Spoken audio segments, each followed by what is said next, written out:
My daughter doesn't get a second chance. Why should she?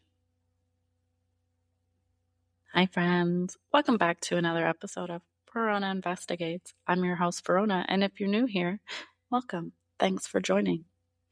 Today's case is one of the most haunting in Canadian history because this isn't a case about violence.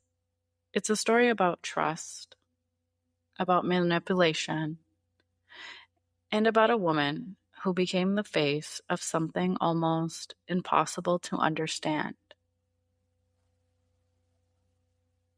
The victim in the story was 8 years old. She was walking home from school in the middle of the day. No darkness, no warning, no reason to be afraid. And then a woman approached her. She smiled. She spoke gently. She reached out her hand. And Tori Stafford took it. That decision would cost her everything.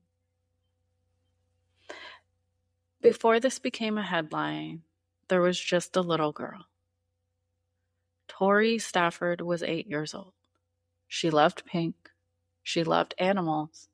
She loved being outside. She was bright, friendly, and open.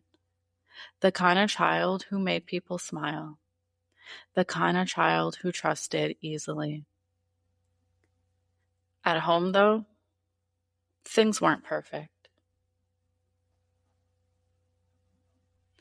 Her parents, Rodney Stafford and Tara McDonald, they had separated, and like many families, there were some negative changes.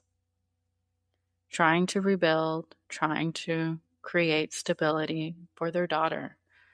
Tori primarily lived with her mother. She had a routine, a school, a life that felt normal. And most importantly, she was loved deeply.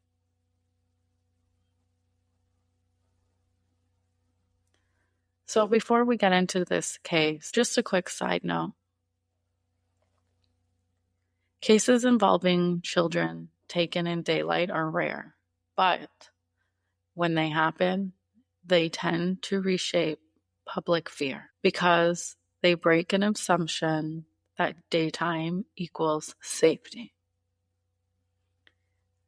Trigger warning on today's episode for listeners who are sensitive to today's subject. On April 8th, 2009, in Woodstock, Ontario, it was just another ordinary day until it wasn't. Tori left school that day like normal, except she never came home. At first, confusion set in, then worry, then panic. Tara then called the police. Volunteers flooded the area. Search parties combed through the streets, fields, and wooded areas. In the early hours after Tori's disappearance, suspicion fell upon her mother. Tara, this was largely because she had waited approximately 2 hours before notifying the police, despite Tori's walk home from school being only a short distance. During that time, Tara searched for her daughter at homes of friends and relatives, hoping to find her safely. However, her efforts were unsuccessful. It was not only around 6 p.m. that Tara, growing increasingly worried, went to the police and officially reported Tori as missing.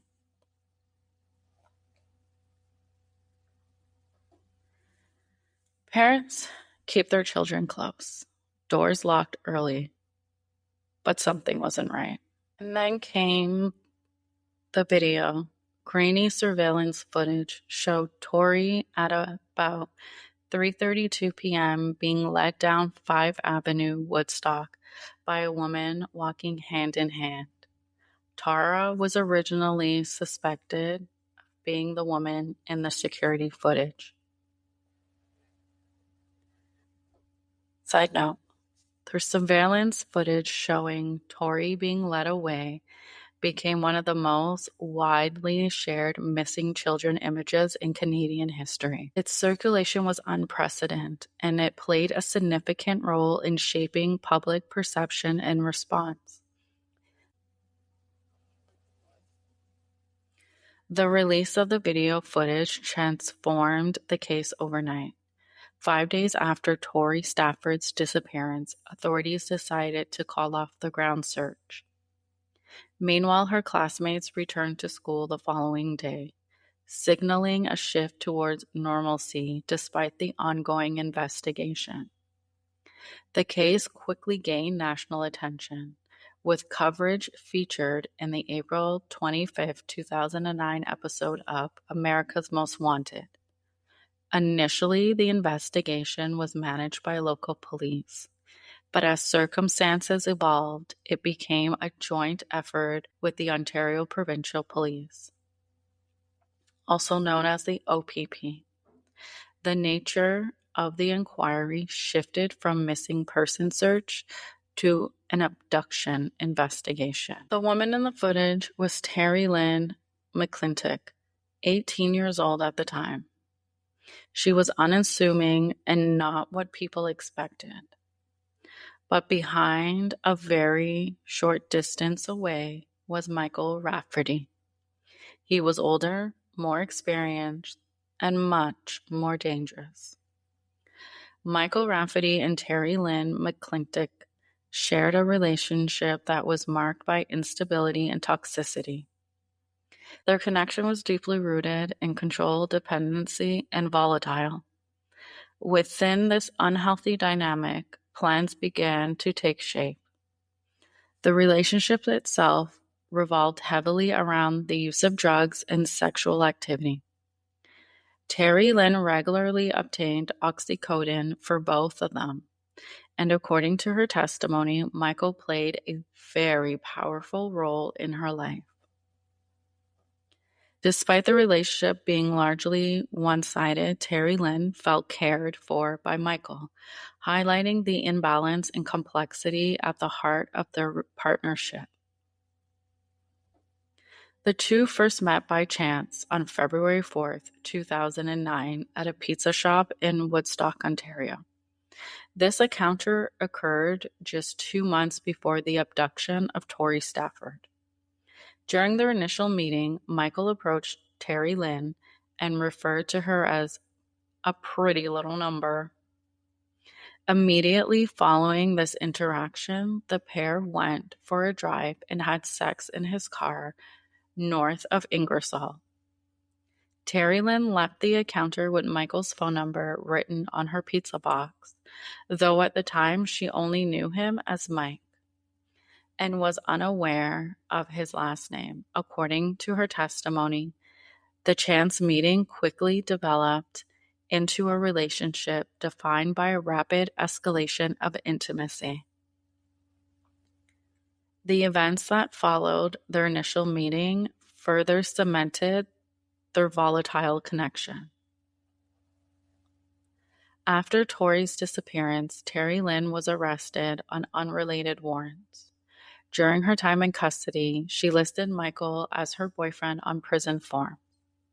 Michael visited Terri-Lynne frequently while she was in jail, and together they reportedly joked about being the next Bonnie and Clyde.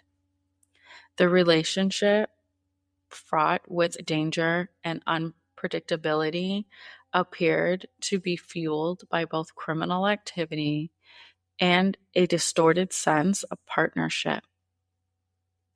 On the day in question in April, Terri-Lynne approached Tori. She spoke calmly and kindly. There was no force, no struggle, no fear. Tori walked with her because she trusted her. She thought she was on her way to go see a puppy. Side note, this tactic of gaining trust rather than using force appears in other similar cases throughout Canadian crime. Rena Verk, in 1997, the 14-year-old was lured to a gathering under the promise of friendship, only to be brutally attacked by a group of teens in British Columbia. Christine Jessup. In 1984, the 9-year-old vanished after leaving her home in Ontario. Her case became one of Canada's most infamous child murders, marked by years of wrongful suspicion and unanswered questions. Different crimes, but the same devastating vulnerability. Children trusting the wrong person at the worst possible moment.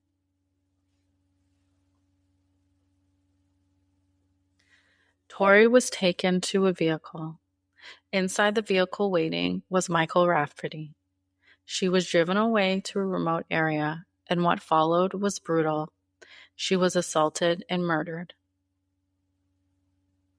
So this question has come up questions have come up quite a bit through this case about Terri-Lynne. So, was Terri-Lynne a victim or a predator? And who was she? Coercive control can distort behavior. It can create compliance, dependency, and fear-based loyalty. But it doesn't ease choice. As in this case, she approached Tori. She led her away. Those actions were active, deliberate. Then investigators brought Terri-Lynne in for questioning. They weren't just looking for answers.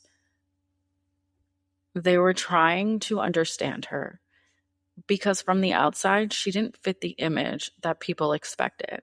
She was calm, soft-spoken at times, almost detached. In interrogation setting, investigators often look for 3 things: an emotional response, consistency, and ownership. And what stood out was what wasn't there.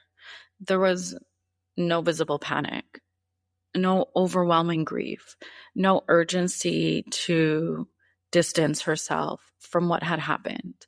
Instead, there was moments of flatness, controlled emotions at times, and inappropriate affect. Side note, this kind of presentation can sometimes indicate emotional detachment, learned behavior masking, or, in some cases, a lack of empathy.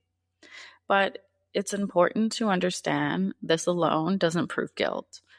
It only raises questions.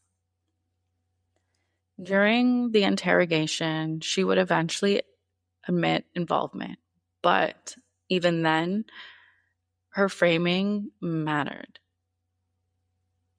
She didn't present herself as the architect of the crime.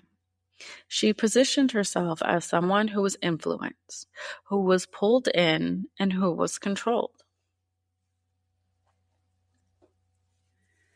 This is a common dynamic in co-offender cases.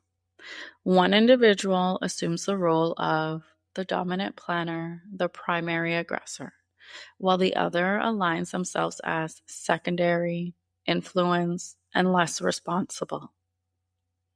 But investigators, and later the court, didn't just look at what she said, they looked at what she did.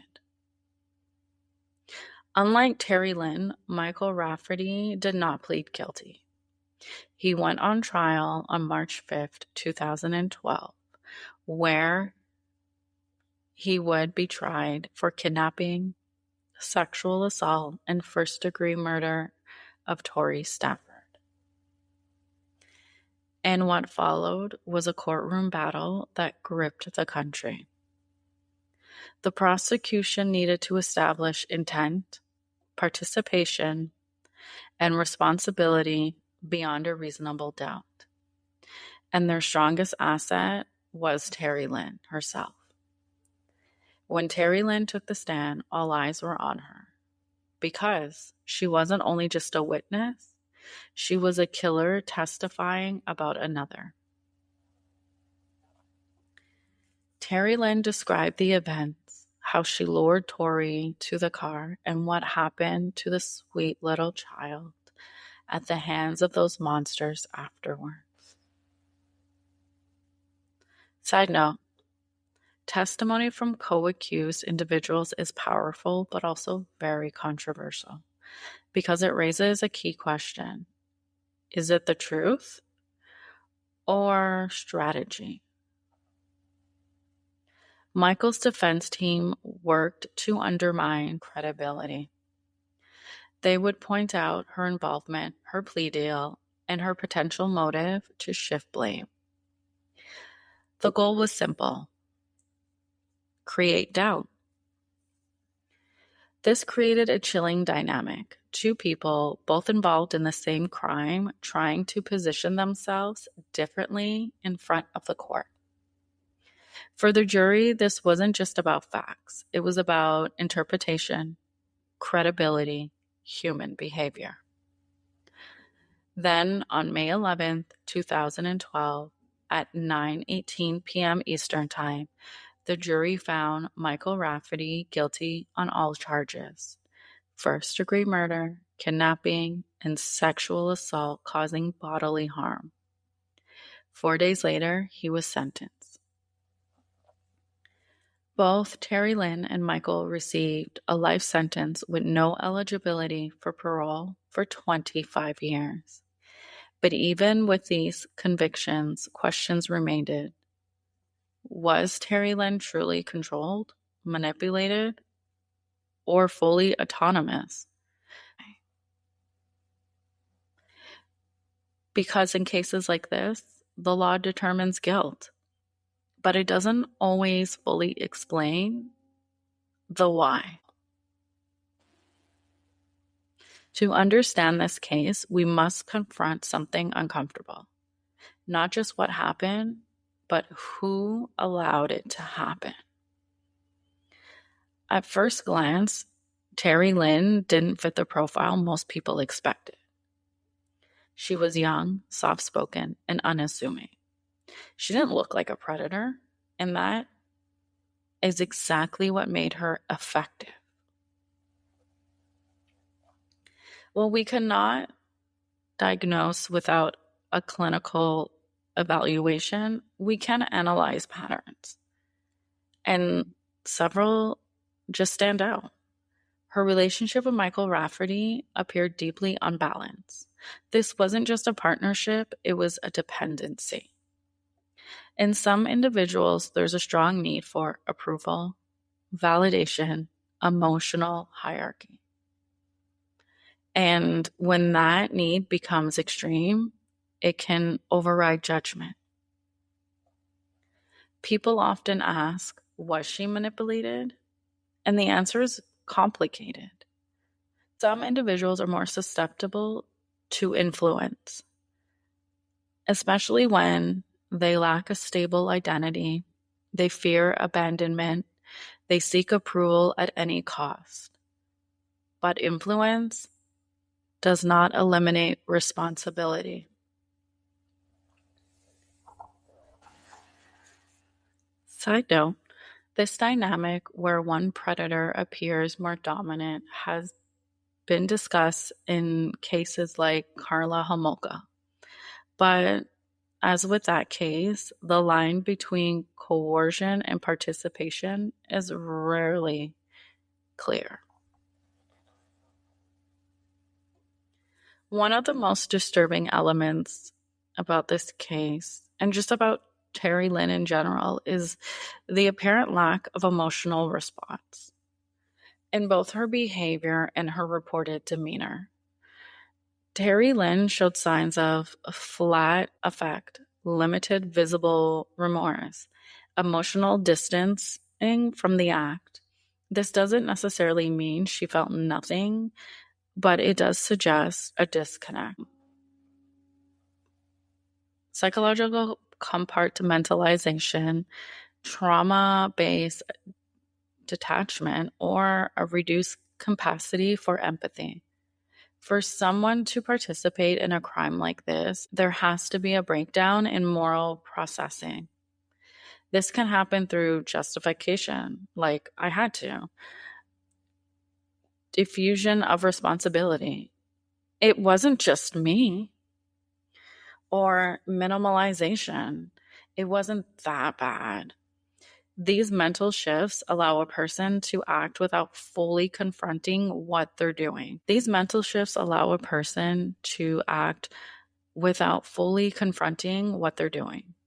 But here's the parts that cannot be ignored. She approached Tori. She initiated the contact. She led her away. These are not passive actions. They are deliberate. And that changes the psychological interpretation completely. This case sits in a gray area. On one side, influence, dependency, and possible manipulation. On the other, action, intensive, and participation. And somewhere in between is where Terri-Lynne exists. Not all people who commit horrific acts are obviously monstrous. Some are quiet, some are complicated, some look ordinary. And sometimes that's what makes them dangerous.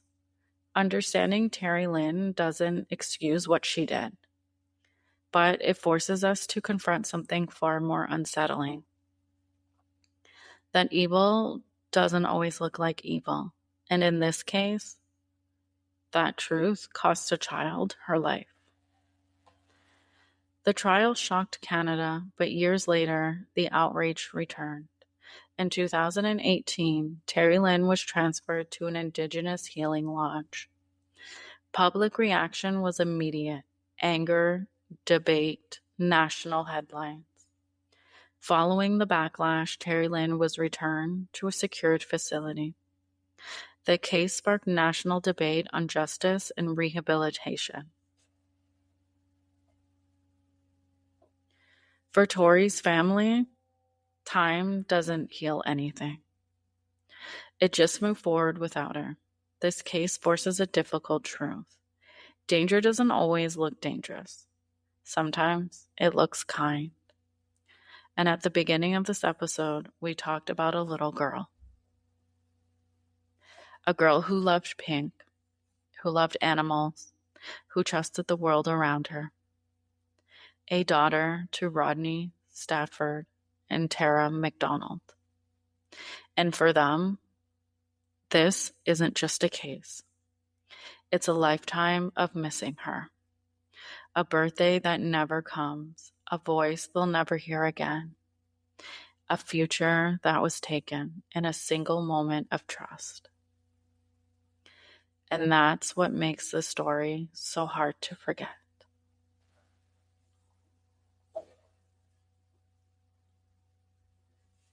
You've been listening to Season 2 of Verona Investigates Women Who Kill. Every week we uncover stories of Canadian women who commit the unthinkable, sometimes alone, sometimes with a partner, and sometimes with the help of a system that failed to see the warning signs. These cases aren't easy to hear. They challenge our ideas about love, family, justice, and the roles women are expected to play in society. But by talking about them, we remember the victims, we question the headlines, and we ask ourselves, how do we make sure this never happens again? If you found this episode meaningful, please follow, subscribe, and share Verona Investigates with others who want to dig deeper into Canadian true crime. And if you want to continue the conversation, you can find me on YouTube and TikTok at Verona Investigates. Until next week, stay curious, stay safe, and remember, not every story has a happy ending, but every story deserves to be told. Bye.